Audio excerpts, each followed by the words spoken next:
Hello, Mary. Mary, try and sort this one out. Let's talk about fish, baby. Let's talk about you and me. Let's talk about all the good things and the bad things that may be. Let's talk about fish.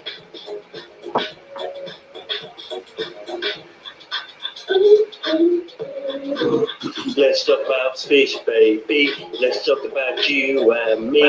Let's talk about all the good things and the bad things that can be. Let's talk about fish. Fish. Let's talk about fish. Let's talk about fish.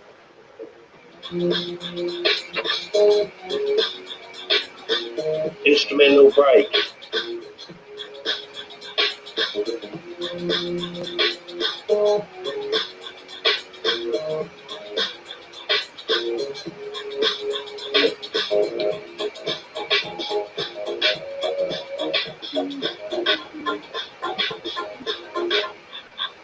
Let's talk about fish, baby.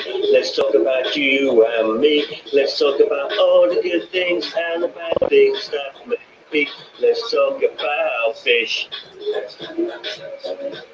Let's talk about fish. Fish. Fish. Let's talk about you and me. Let's talk about all the good things and the bad things that may be.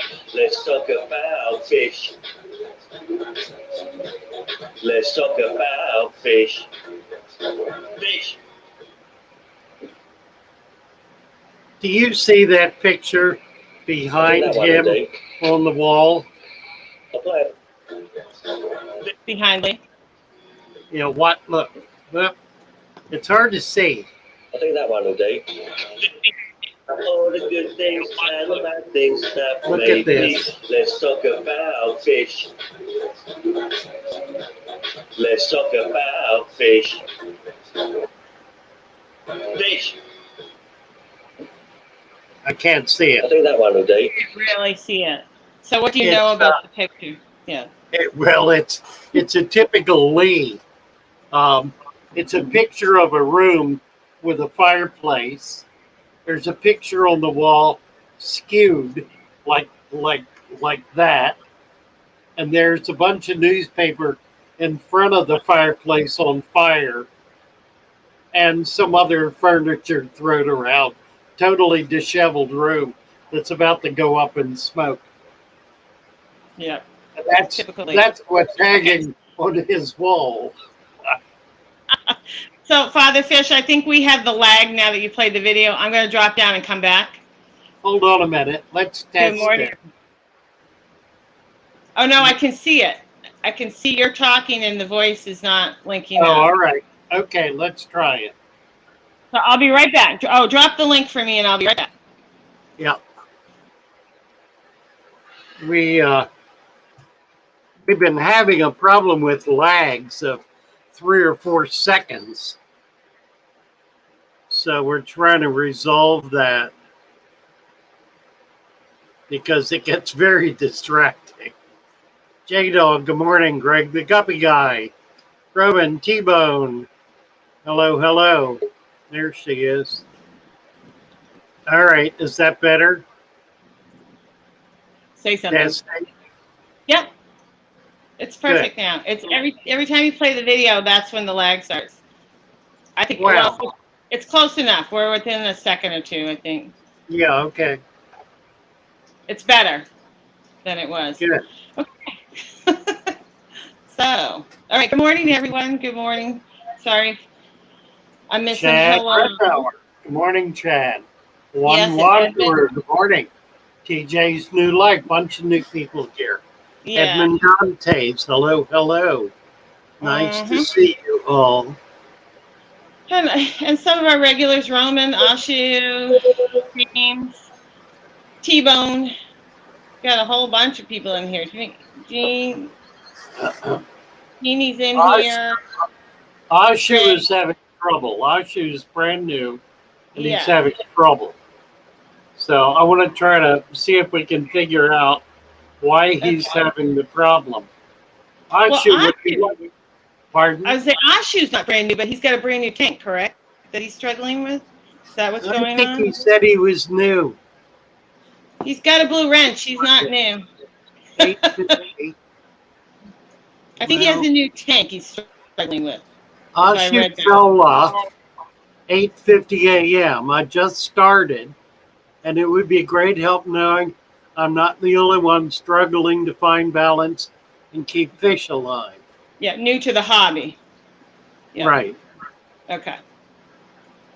So Ashla, Ashua, I'm sorry, Ashu, Ashu. Okay, Ashu, would you like to come talk with us about this? Because that might be, Ashu is a she. Okay. Is Hello. okay. I understand that mistake because everybody thinks Patrick Farm is a man too, especially with the nickname of Joey. So I understand. Exactly, right. I understand. So Ashu, if you would like to come up, we would like to talk with you about this. But if you don't want to, if you could give us a little more info in the chat, either way. Right. Absolutely. Whatever you're comfortable with, We don't want to push you to do something you don't want to do. And so guppy grass found some guppies in a tank he moved his adults out of, I guess. Happens. Joe Merchant, I lost 7 fish and a snail, parasites. Parasite meds kill the snail. They will do that. Oh, Hans wants to know, dear Father Fish, what is the latest major thing you learned about fish keeping and aquariums? The what? What's the latest major thing you've either discovered, learned about fish keeping and an aquarium? Yeah, that's, it goes in the catalog and gets filed and lost. There was something yesterday I never heard before, but I can't remember what it was. Okay. I simply remember that it was. Yeah. Gee whiz. What was it? Somebody was saying something I'd never heard of before. It might come back to me. Oh, it was had to do with putting something. Oh, it was a vitamin. It was a vitamin B12. Yeah. Vitamin B12. That's what it was. You put that in their tank? Oh, that's not bad for an old brain. That ain't too bad. Somebody mentioned, now I'll never remember who it was, but it was somebody mentioned putting vitamin B12 in the tank. Oh, I think I do know who it was. You were out. The gentleman who I just met recently, who lives a few hours north of me, who's an old fish keeper. And he said what he used to do many years ago, that he learned from another old-time fish keeper, was to use vitamin B12 essentially as a tonic, as a color enhancer, to improve diet. And I think he said it had a positive effect on the balance of the tank. Vitamin B12. Injected it. It was liquid, I guess. Yeah. And injected like 2 cc's into 10 gallons or something. Not a big amount. How often? Or just once? I don't know. It didn't say. I'm wondering, would it go in and stay in that water column, or is I it doubt something? it. It probably would The break fish down. would absorb some, I would think, and then it would go. I would think. throughout the But he tank. said it did enhance color. And it promoted the vibrancy and the health of the fish. Never heard that before. Me either. So that's interesting stuff. Ashu basically said, I'm scrolling back because it moved on me, but I think She was just looking for everybody to, share their experience. She said, I just wanted people to talk about early experiences, how you started, maybe a couple of failures. So she just Yeah, this is in the category misery loves company. company. Yeah, so tell us all your dirt. Give us one story. One quick story. All right. When I was a kid, I would kill fish about as quick as I could keep them because I really didn't know what I was doing. And it wasn't until, golly, when? Probably I was not very good as a teenager. I worked in a pet shop at the old Two Guys from Harrison, somewhere in New Jersey. It was an early Walmart type store called Two Guys from the 60s, from the 50s. It was from the 50s because I worked there when I was like 16 or something. 16, 17. Didn't really learn much. There was nobody there as a mentor. They had a fish department, but had some guy overseeing it who knew a whole lot less than I did, and I didn't know much at all. But he was kind of hard nosed, so he wouldn't let me do much either. And I finally quit. He was looking for somebody to blame for his inability to manage that department. Hmm. And I was about to become a scapegoat, so I got out. Yeah. 17, I went to college. I started collecting gambusi and started keeping microworm culture while I was a freshman in college. And I was feeding my gambusi that I caught locally, was feeding the microworm. I got the microworm from a friend, golly. This was actually a friend of my father's who lived in Indiana. I spent a summer. Was he the one? No, that's somebody else. That was in New York. I got to meet him. I don't think I was ever at his place to see his fish, but he had a lot of fish. I remember where in the world.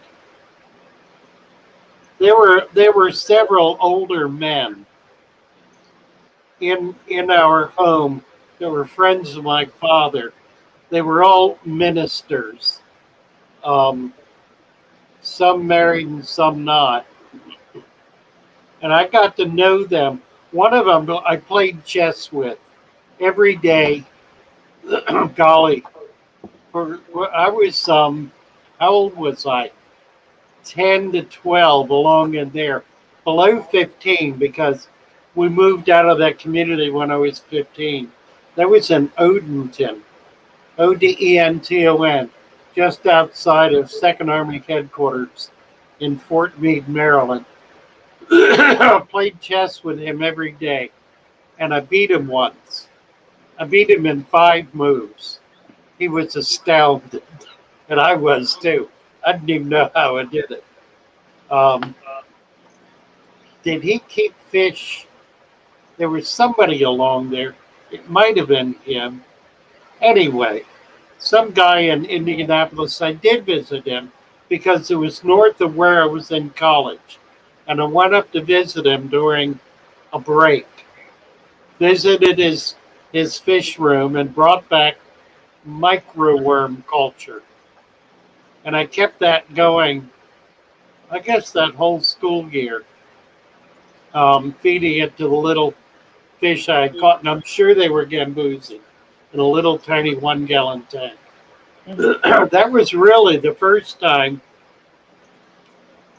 It wasn't the first time I took fish keeping seriously because I had had a lot of tanks before that and a lot of fish, but it was the first time I had something that I caught and was working at keeping alive. Everything else heretofore was stuff I had bought or gotten from my grandmother or whatever. And I was, I guess, too young, too distracted maybe by my girlfriend at the time. I had a delightful girlfriend. The loss of my life was losing my girlfriend at 15. How old was I? 17, I guess. Anyway, then it was years later when I went to Boston. Went to Boston to start a graduate school at Boston University. I got married, not my childhood sweetheart, somebody else. Got married, went up there, and started raising guppies. I'd actually started that the summer before. And I was raising them well enough to be able to sell them regularly. So I was actually selling guppies to local fish stores at about $1 a pair, which is about what they go for now. That was 1963, 64. That was a long time ago. A long time. 56 years ago, is that right? Yeah. Yeah, 56 years ago. I know that. And that was the guppy I mentioned the other day, the German half-black red. I said half-black with a black tail. It wasn't a black tail. It was a red tail. And that guppy is still a strong contender today among fantail guppies. Mm-hmm. It's half-black, has a red tail, and a dorsal fin that very often is iridescent blue. Spectacularly pretty fish. Big fantail on it. It's about the only one I know of that has stayed around through thick and thin and is still bred and still kept and somehow has not disappeared. An awful lot of the hybrids from years ago are gone. There were a number of hybrid swords, for example, that completely disappeared. I don't even remember what half of them were. The half-black, the tuxedo swords, there's some today, but not nearly as nice as they used to be. And the reason really is quite simple. There was not the effort years ago to maintain strains that there is today. Right. I think there were not nearly as many people in the hobby. I mean, there were and there weren't. There weren't as many serious people, I guess. I don't know. In any case, the farmers who raised these fish by the millions got out of the business. They died. They whatever happened, and the fish they had developed just passed with them, and were lost to eternity, lost forever. Well, I think that opens up another can of worms when you're talking about, the strains and the stability. It's like, I don't care, line breeding, anything. Yes, it sets certain standards in your fish or your cat or dog or whatever, but it also, tightens up that pedigree, so to speak, so much that it weakens it in some ways. And, if you do not outcross, you end up with something that's, not as good as the original. You've got some pretty traits, but it's not as strong as something when you bring in the outcross. Yeah, the easiest way to see that, what Joey's saying is absolutely right. We see that most visibly with the glowfish, particularly the Danio glowfish. Right. The Danios came out of a single strain. They really came out of a single fish that was each of the colors came out of a different strain. And they were bred and bred and bred and bred and bred to into the millions, probably the tens of millions. and have reached the point now where they're trying to go back and reintroduce some better quality stock because they don't live a year. They don't live a Uh, year, and most of those fish have bent spines. Most of those danios end up with bent spines from the glowfish. yeah, that's right. It's exactly what happens. After 7 or 8 months, they get deformed. Right. And Exactly. it's all inbreeding that's doing it. It's a weak genetic structure from breeding the same population over and over and over. But it's not done just once or twice. Oh no, it's done. It's done hundreds and hundreds and hundreds of times. And It doesn't happen in the short term. It happens in the long term. So it's not anything that the local hobbyist really is gonna face in any consequential way. It's something that big breeders will face right. and have to deal with. But if you're breeding a strain of guppies, you probably are not going to see a problem if you've got a strain going for 10 years or more. And then you may begin to see a problem. Yeah. But I don't understand, and this is just me, I don't understand why people think it's so different with fish than it is with another animal. They feel that inbreeding fish is a completely different thing than breeding, another animal. And maybe it is, but that's a mentality that I can't completely buy into. I'll do some crosses, but I'm not going to take my goldfish and breed them for 10 years, just the same goldfish, because that just goes against my whole principles of raising animals my whole life. So that's not something I want to do. But some people do want to handle their fish rooms that way, Well, Personal choice. the complexity of the animal certainly has a lot to do with genetics and with genetic mixing. If you're breeding horses, that's a very big, very complex animal, and True. you will see anomalies in the third generation if you're breeding back for 3 generations. Right. You'll see things happen very quickly that you're not going to see in a fish in 3 generations. Okay. So that's how you think they get away with it. It's just not as. I think so. I think it just that the problems are less profound, And that could be. and less obvious. Yeah. Looking at a 20-hand high horse and a 1-inch fish. True. Yeah, they're very different. I guess I just look at it with the same. I handle my breedings the same way I handle, my horses, my cats, whatever it is. I go on those principles for me because that's how I feel about it. But like you said, everybody does it a different way, Well, So there's I don't know. It's an interesting conversation. it could go on for another hour, Easily. but we don't need to do that. I've known a few good guppy breeders. Well, let's get off the guppy and on to something else. Killies, killifish. Killies are a good example of a fish that tends to be line bred, not for purposes of enhancing the appearance of the fish or breeding for characteristics, as for the purpose of maintaining the species in its natural condition. Okay. Yeah. So it's kind of the reverse, if you will, of line breeding for enhancement. For a trait. Yeah. Killifish. Hold on 1 second. Chase is calling me. Chase. Yeah.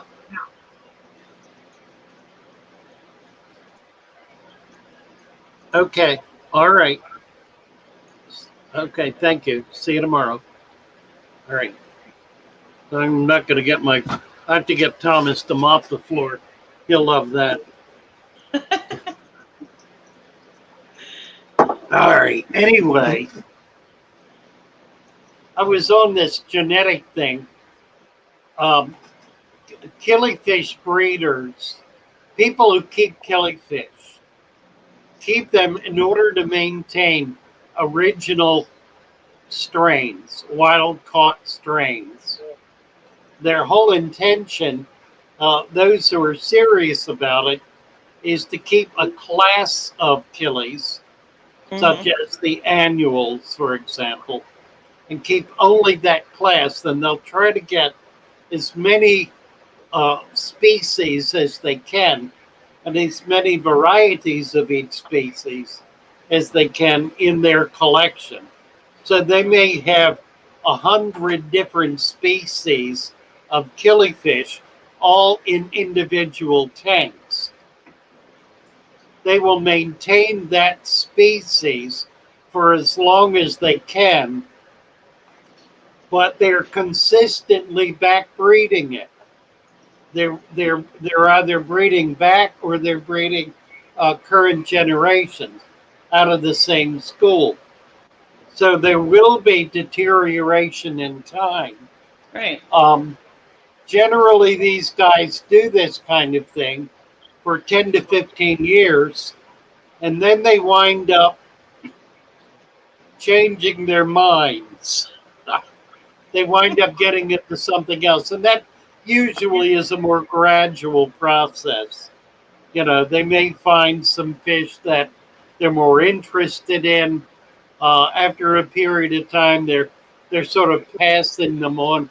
So they're really not being keepers of the fish of the strain in perpetuity.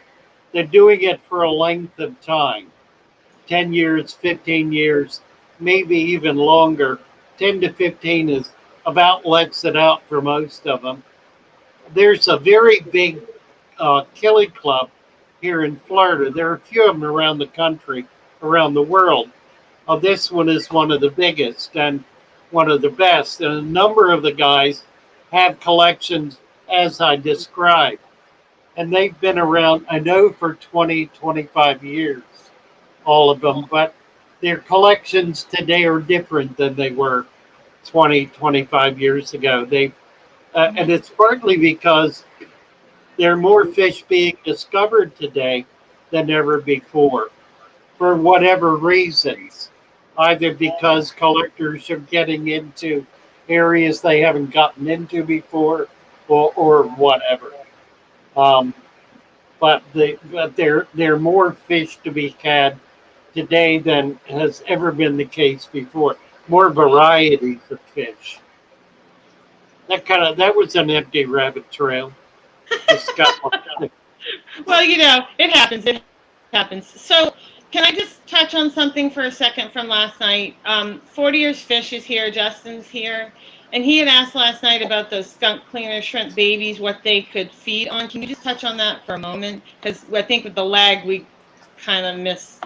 Yeah, there was another thing about what do you feed frozen shrimp? He wants, well, okay, Frozen yeah. bloodworms.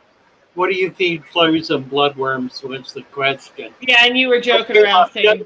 We were going off. And I suggested feeding frozen blood. I know, you were being funny. Get a smart answer. Yeah, I know. I know. Feeding baby shrimp. Yeah. Shrimp they're a detritus eater, but more importantly, they're a bacteria eater. They eat like bacterial slime. If you ever see that white stuff grow on a piece of driftwood, that's kind of a thin coat, that's bacteria. And the shrimp eat that. They eat bacterial slime.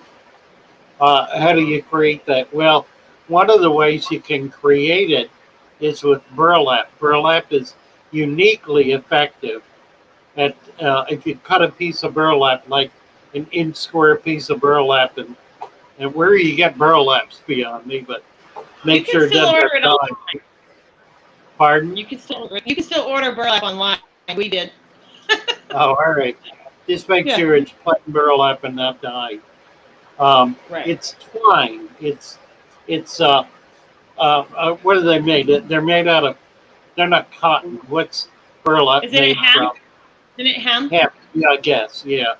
Yeah. It's some kind of organic material, an organic grass, essentially. Organic grass. All grass is organic. It's made out of a grass.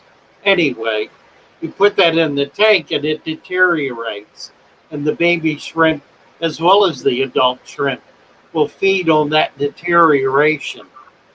Um, you can do it with any number of things. You can do it with regular fish food.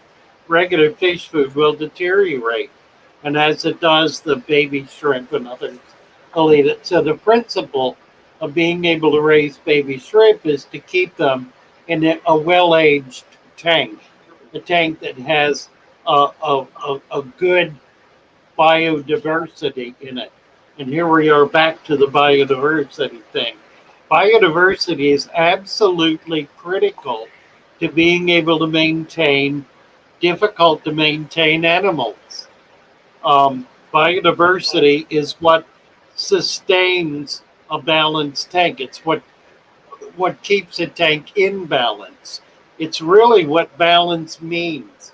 Balance means you have enough of a variety of life in that tank that they have achieved some kind of harmony with each other, some stasis in their relationship with each other that maintains a balance between those populations in the tank. So the more biodiversity you have, the better that balance is going to be.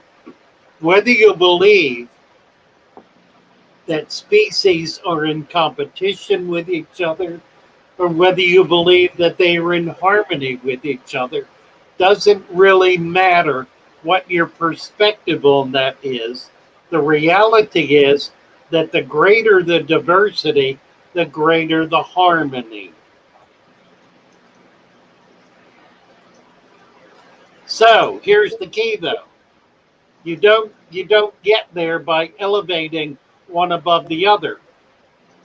In other words, how can I put this?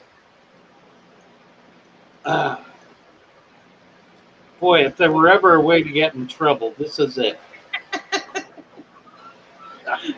There is no, I may as well just say it. There is no class consciousness in biodiversity. It is the action of each individual animal within each individual species that is primary. There is no case of one population dominating every other population. That's what harmony means. It means there is no class consciousness. And I'm going to draw the interpretation because it matters. We're living in a society today in which Marxism has entered into our thinking to such a level that we are elevating one and more classes above others. Whether we do it in the name of equity or whatever, it creates precisely the same condition. The oppression of every other class by that one privileged class. So when we talk about privilege, the people who are talking about privilege are the very people who are using privilege as a way to create dominance. Don't misunderstand this. Those who claim tyranny are the tyrants. Those who claim to be overcoming the dominance of a given class are themselves seeking to achieve the dominance of their own class. Don't misunderstand this. We live in a nation in which there is a single privilege, and that privilege is the absolute right of each individual to achieve all that they are capable of achieving without oppression. We are losing that. And if you want to put that in the context of your aquarium, we improve the quality of life in our aquarium, in our aquatic environment, by increasing the diversity of life within that, without allowing one element of that, one class of that, to become dominant over all of the others. It is genuine harmony, not produced by the dominance of some over others, but achieved by the equity of all between themselves and between each other, that makes a healthy aquarium and a healthy society. I hope I haven't been too political for you. It was my intention merely to be philosophical.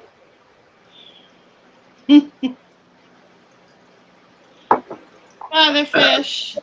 I need coffee. Well, can we take a break for a minute? Because yeah, you want to take a break? Apparently, there's somebody down there to look at my furnace, and they didn't tell me at the barn. So I just got to run down and unlock the door for them. So if you want to play a song or something, I'll step away for a minute and go let the furnace guy into the barn that I didn't know was coming. Okay. All right, we can do that. Yeah, absolutely. All right, thank you. I'll play it back and I'll see what I think. I think it's probably the nuts. And that'll be the one. And you can play around with all of it and decide what you want.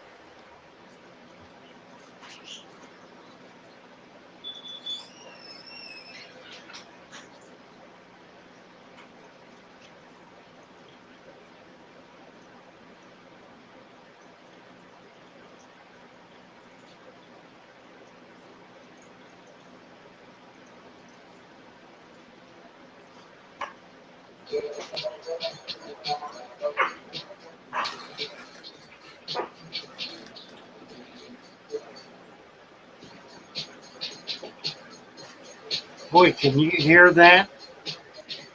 That's low volume. I can hardly hear it. Huh.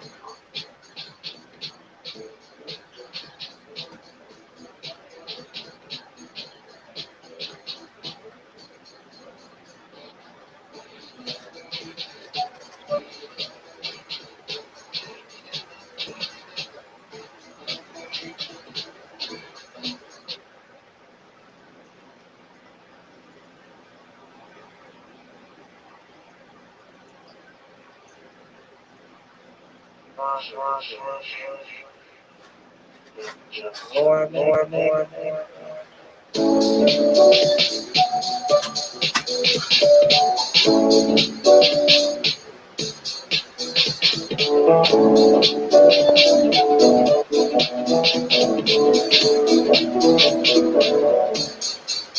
Let's talk about fish, baby. Let's talk about you and me.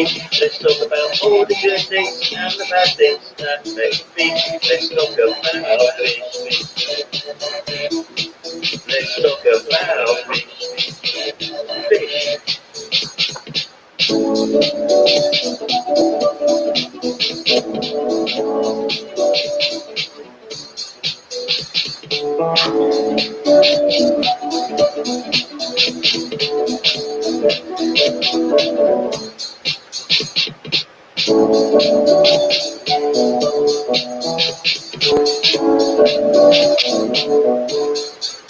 Let's talk about fish, baby. Let's talk about you and me. Let's talk about all the good things and the bad things that make fish. Let's talk about fish.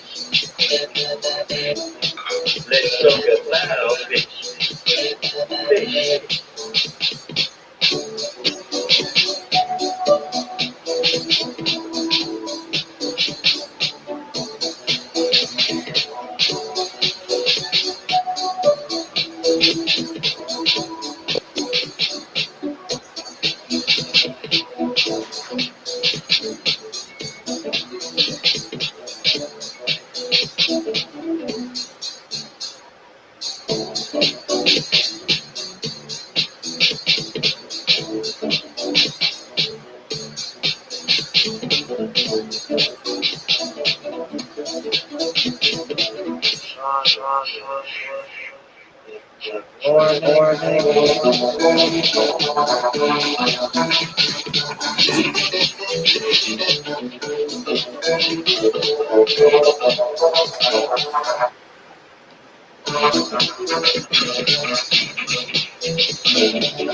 Alrighty.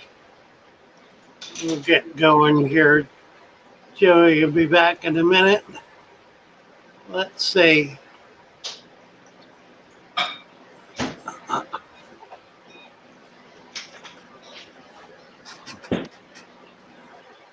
I'm here. I'm just grabbing a coffee. Yeah. Touch on a few ways to introduce bacteria. Joe Merchant, from the established tank into a new tank.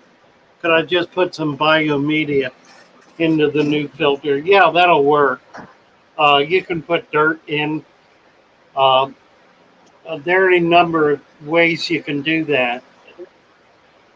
That's interesting. I'm looking at those fish in her tank, and I'm seeing a jump. So I'm wondering if we're out of sync again.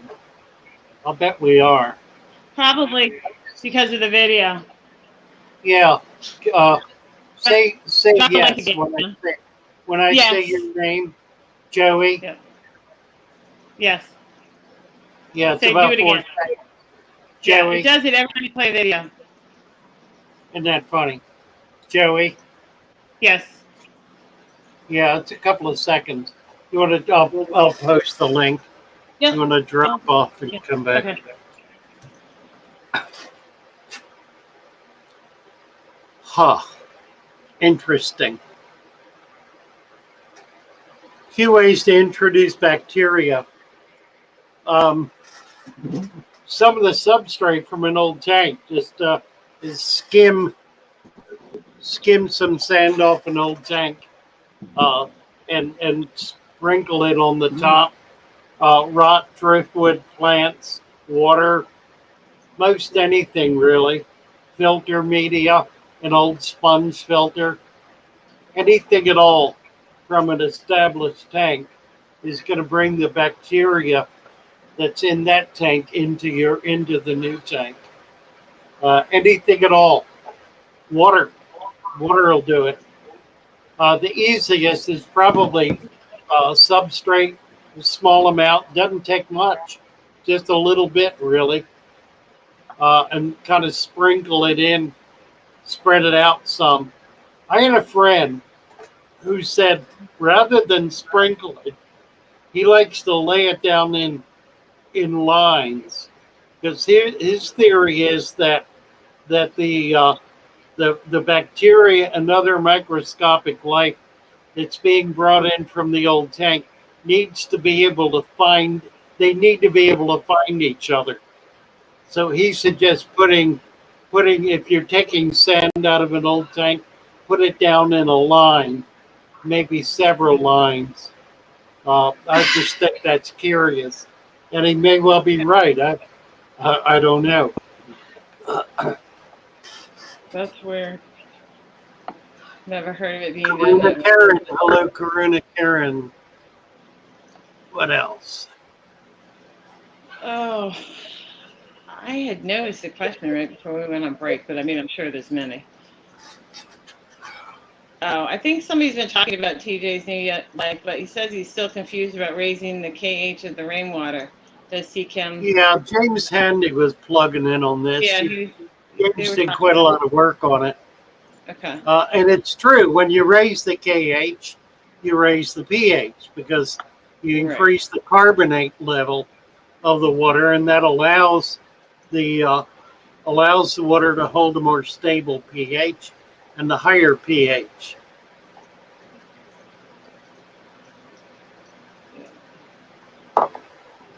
I'm looking. TJ is saying bettas need more hardness but less carbonate. Maybe. It depends on where you want to keep them. I try to keep my bettas at between 7 and 7.5. That's where Try to mine keep are. just above acid. I don't like keep much of anything at acid. No, I don't keep anything in acid water myself. Yeah. I just don't keep those kind of fish. Well, exactly. And that's Yeah, why except I choose like, not to, because I don't want to fight my water. So I choose to keep. Yeah, you've got a hard alkaline water, right? Exactly. And I'm not going to mess with Well, it. an RO system does give you that option. Mm-hmm.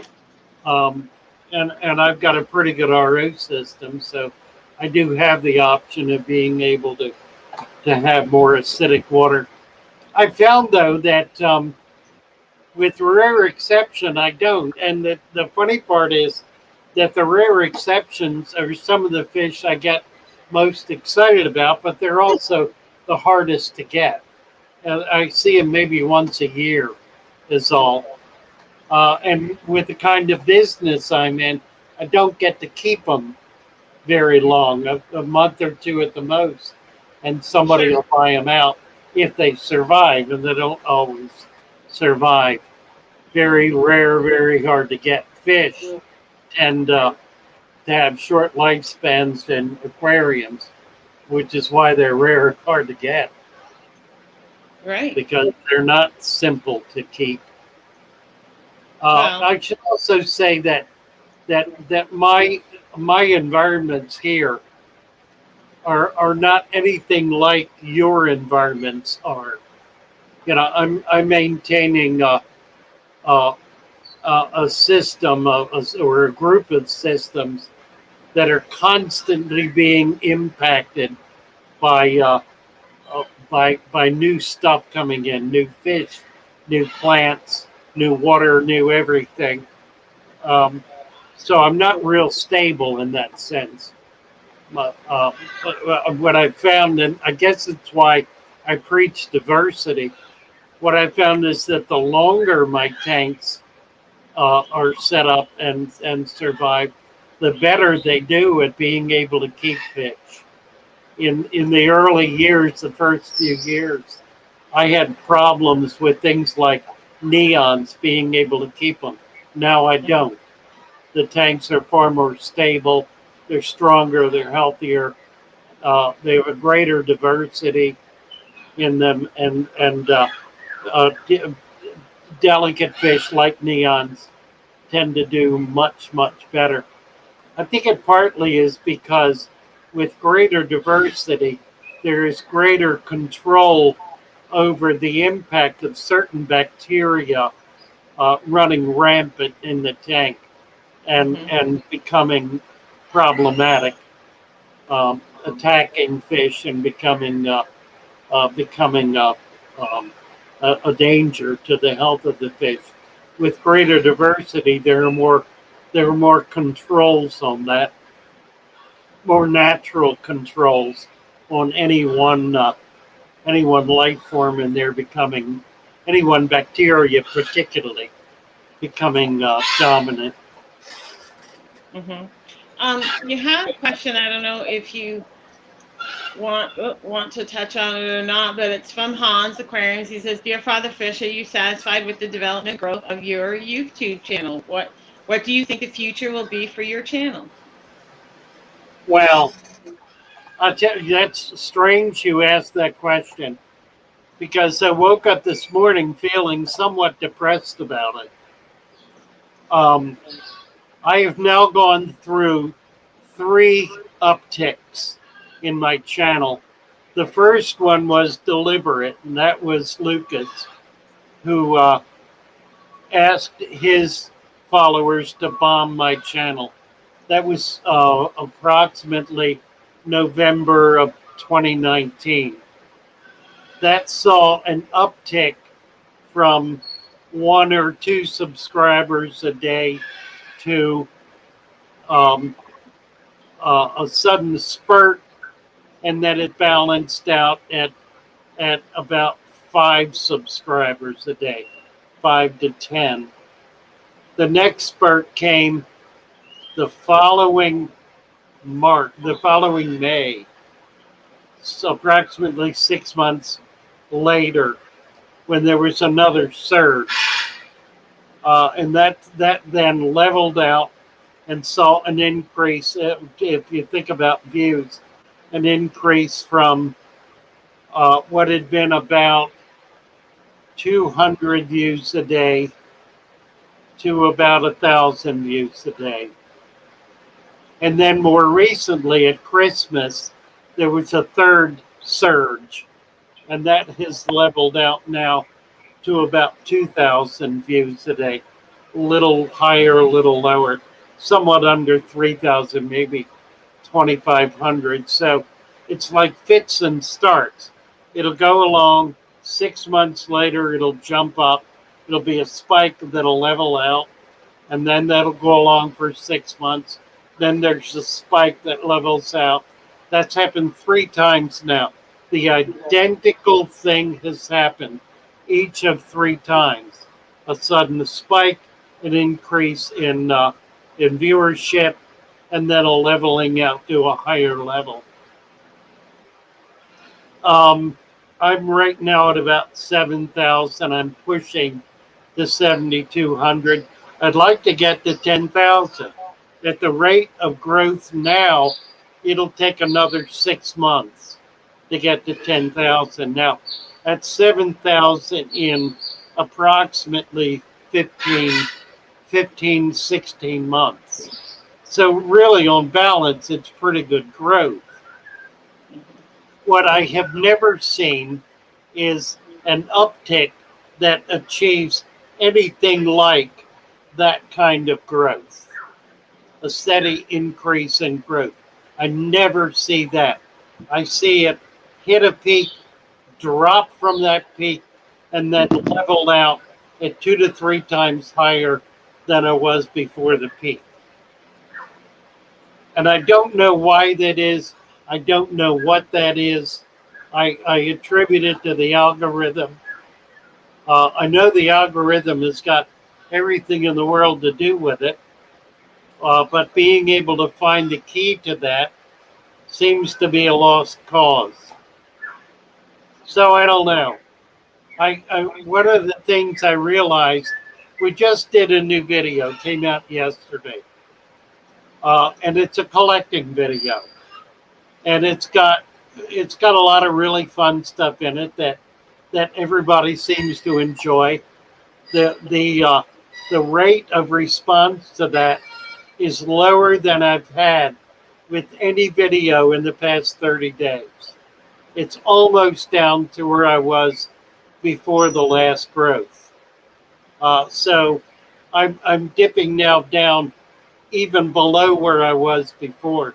I think it just, my experience is that it's disheartening to pay any attention at all to what's happening with growth in the channel, because there doesn't seem to be any way to do anything about it.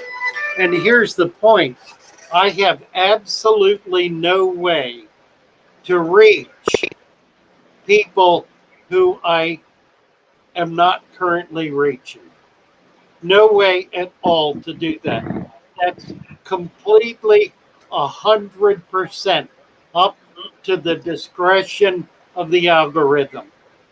And I think that's a serious problem with YouTube, because it means that there's no way I can control my own growth with content. I honestly believe at this point that content has nothing to do with the growth of a channel. I can put absolute worthless content out, and it will produce as much as something of very high quality that I put a lot of effort into. There's no difference. So, I don't mean to be negative. I'm not trying to be negative. I'm just trying to be realistic and saying that, frankly, the YouTube experience is beyond my ability to understand or manage it in any way at all. I'm doing this every single day stream thing, which I enjoy doing. I love doing it with Joey. It's a lot of fun. I love doing it with all you guys. But it certainly is doing nothing at all for my channel either monetarily or viewer-wise or anything else. It has no impact at all on the growth of the channel. So sorry for the long, not very happy answer, but that's my experience to date. All right. Well, let's hear something sort of fun that you'll be happy about. Are you ready? Well, let me get some coffee here. Okay. All right, go. TJ's new life. Father Fish, you will be proud of me. I went to a creek and got enough sand for my 29-gallon native tank I'm setting up. Going to get an Australian native black fish for it. Ooh.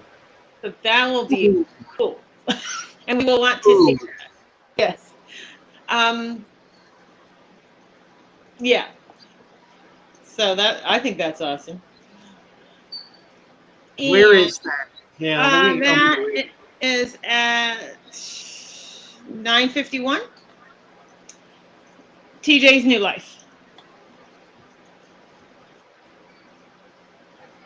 Yeah, I've got it. Yeah. Went to a creek. Got this. An Australian native blackfish. What is the name of that Australian native blackfish? It sounds cool. I think I know what you're doing. Okay. I'm like, ooh. That's pretty exciting stuff. Awesome. Yeah.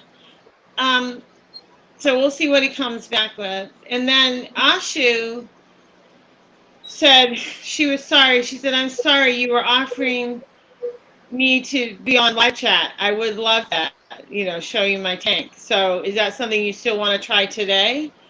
Do we still have what time? It's 10 o'clock. No, we're out of, well, I don't know. Maybe we can do it tomorrow. 10 o'clock. Pardon? So maybe we can try tomorrow if yeah, you can let's come do in. it tomorrow. I've got a problem today. Okay. I'm off my meds because I ran out. He's off his meds, people. I didn't get to the drugstore in time to pick up my prescriptions. Yeah. So I've got to do that this morning. Sure. All right. So I don't know. Maybe you can come up tomorrow. We would love to see your tank and. Yeah, let's do that. That would be fun. I'd like to do that. Okay.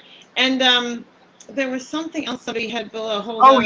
Yeah. Oh, we wanted to say something to about the driftwood. T-Bone. In T-Bone's tank, right? Yeah. And I think T-Bone is here. He is. And I saw him earlier. What you and I were talking about last night. Yeah. Go ahead. Well, I was just, Father Fish and I were talking, T-Bone, after the show last night and realized you've had an ongoing problem. And I just said, I think he needs to take the driftwood out, put it outside for like a year and do a big water change and either get a different piece of driftwood that is really aged and it's a hardwood, or just throw some rocks in and just try to get your tank stabilized so you can enjoy your fish. That's where I was thinking you might want to go with it. Yeah, I think the problem is wood. I had this happen once a couple of years ago. Somebody brought a really magnificent piece of root in. It was big. It was like 2 feet long, about a foot tall, kind of fat with very intricate webbing of roots. It was absolutely beautiful. And I put it in my tank and it turned the tank a deep yellow, not brown, not tannins, but yellow. And it fouled the water and started killing the fish. I realized that piece of wood was not aged. It still had sap in it. It was still raw wood. You cannot put raw wood in your fish tank, not big pieces anyway, or it will release the sap. It'll create an imbalance in the organics in there and will foul the water. That's precisely what it did with me. And I think that's what's happening in your tank. The yellow as opposed to brown. Tannins would be brown, almost red, kind of rust color. Yellow is not tannins. Yellow is organics. Yellow is sap, if you will.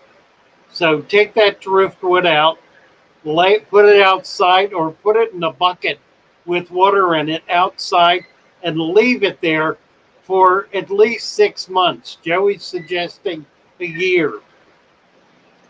And then rinse it good, bring it in, and try it again. It's a very, very, very nice piece of driftwood, but It's beautiful. if it's not aged, it's not going to work. And my sense is that I think we're in agreement here that that's really a good likelihood that that's what's causing your problems. Yeah. So I wouldn't give up on it. Just put it outside and let it go through the process and come back to it. Did TJ tell us what fish he's talking about? Well, he says if you Google Australian river blackfish, there are a couple species. It says I'll catch one about 8 inches. That's cool. So I guess there's a couple different. We'll see. There are some absolutely amazing. Yeah. Oh, here's Imre. Imre, late again, dear. There was a question. You are you Googling those? Is that what you're doing? But if you bring that up, it might screw up my sound again. But that's okay. No, I'm not. I had another. No raw wood in tanks. Chevy fish, just yeah. And even though right. somebody might tell you it's dried, it might not be. Yeah. Holy cats. Brian's Oscar, his pH is 8.6 out of his faucet. Now that's hard work. Yeah, that is. Wow. Yep. Oh, where'd my question go? I had a question. Rohan, you're a dear Rohan. And I was watching, I don't know whether it was a new video or not, watching the video of one of your Malawi videos filmed in 1999, just last night, and was just so impressed with the quality of the fish. The color was so brilliant in showing the fish in your tank. Just amazing. I would love to be able to get you up here sometime to talk about what you're doing. I think it would be astounding, and I think everybody would just thoroughly enjoy that. And we'll deal with the language issue. I don't think it'll be a problem. Yeah. For you, I might stream. Right. But, you know, but looking at someone's tank is universal. We can have a language barrier and look at somebody's tank. That's fine. Yeah, amen. We can get through it. We can get through it. Best way to bring down high pH. Well, you can buy RO water or get an RO system and dilute your water with RO water. That's a way to do it. I do not recommend adding acid to your water. It really doesn't solve the problem. The problem is reducing carbonates.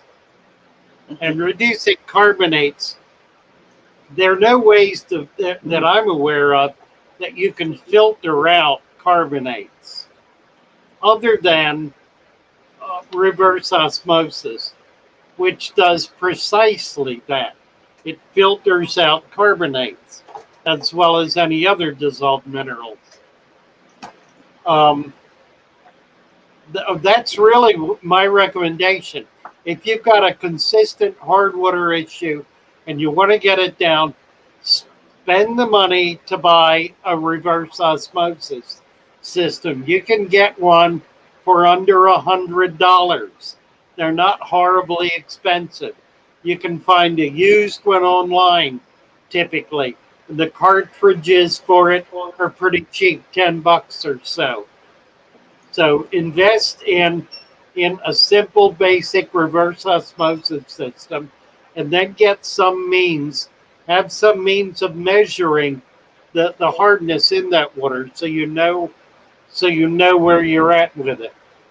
You can get meters for $10, $20, $30, $40.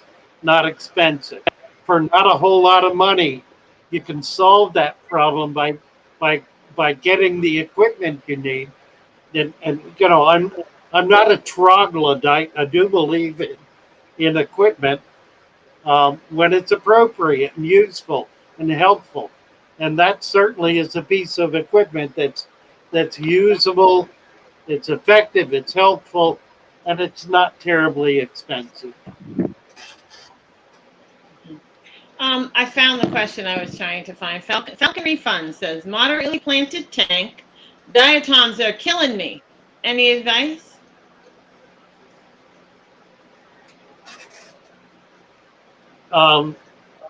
Yeah,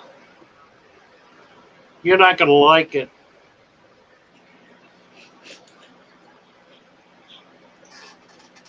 See that? Oh no! Oh no! The glasses are coming down. Pick up that can of food you've got there. Pick it up. Me? I don't have a can of food. Not you. Who asked the question? Oh. Who is this? Falcon Refund. Falcon Refund. Valkyrie. At Falcon Refund at 9:53. All right, we're gonna go to it. 9:53. Falcon Refund. Moderately planted tank. Diatoms are killing me. Falcon Refund.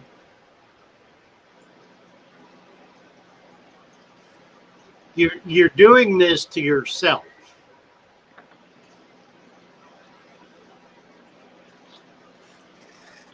Pick up that can of food that you've got and put it as far away from your fish tank as possible. Make it difficult to feed your fish. Oh, good. Here's Bill. You're overfeeding your fish. Hey, Bill. I do. I need parrot food. Get the biggest bag of the best quality parrot. Big parrot. Big parrot. Macaw. All right. All right. All right. Yeah. Chase will not be in today. Yeah, he messaged me. Yeah, could you grab a mop and clean that front floor? Yeah.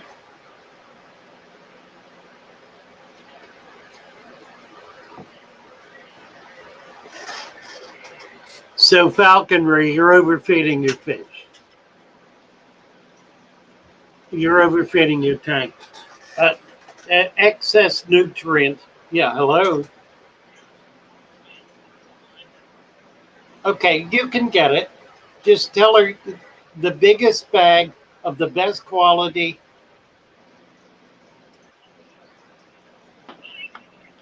Hi, Christy. I need the biggest bag of the best quality of big parrot food you have. I've got some seed, not much. Yeah, it can have seed.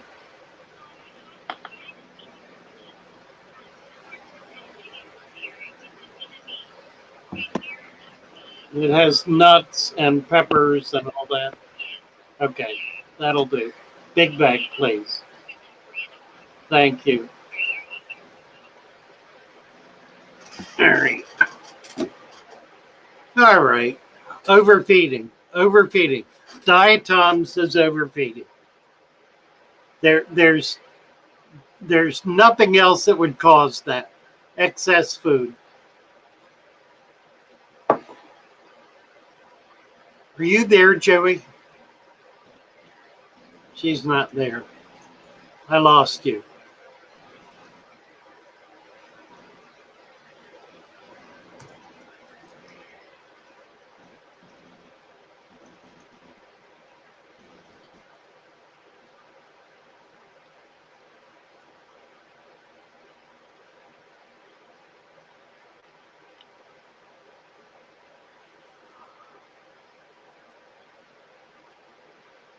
Oh, let's see if she'll come back.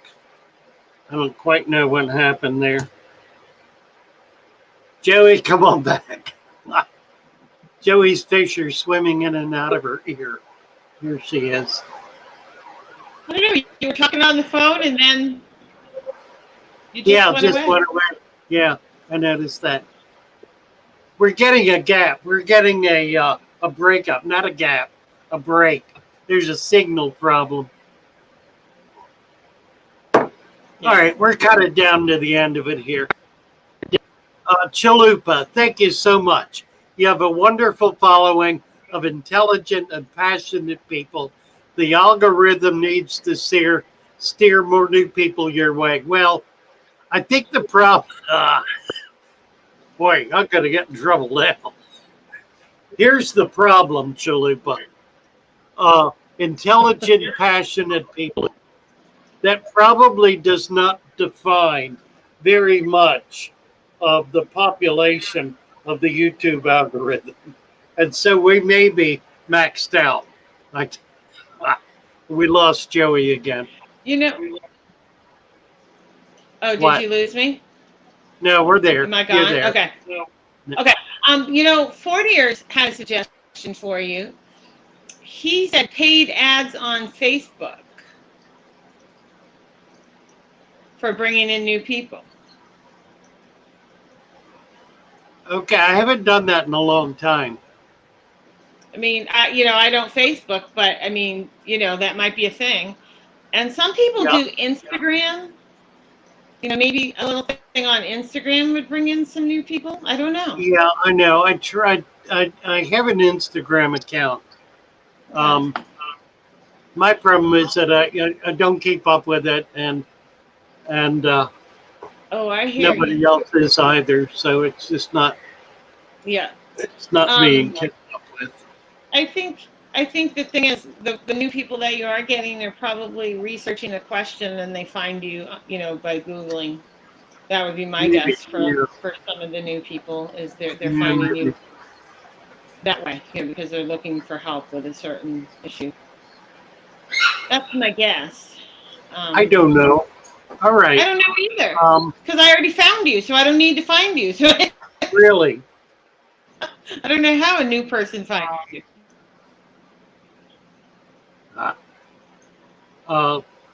Thomas is out there mopping the floor with a broom. I don't know how that's working out. Well, you gonna go straighten him out? Oh no, I'm not. It leaves me. Yeah. I don't know. All right, so you need to go get your. I'm gonna go to the pharmacist. That's you need to go get your for the day. Right. Yeah. Love you guys. Wonderful to be with you. Sorry for all the downers today. Yeah. Well, algae is never caused by too much light. Oh, here we go. Green machine. Algae is never caused by too much light in a planted tank.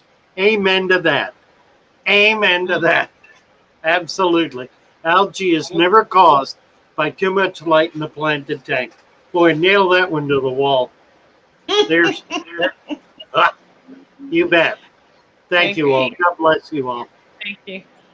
We'll be here in the morning. All righty. See you in the morning.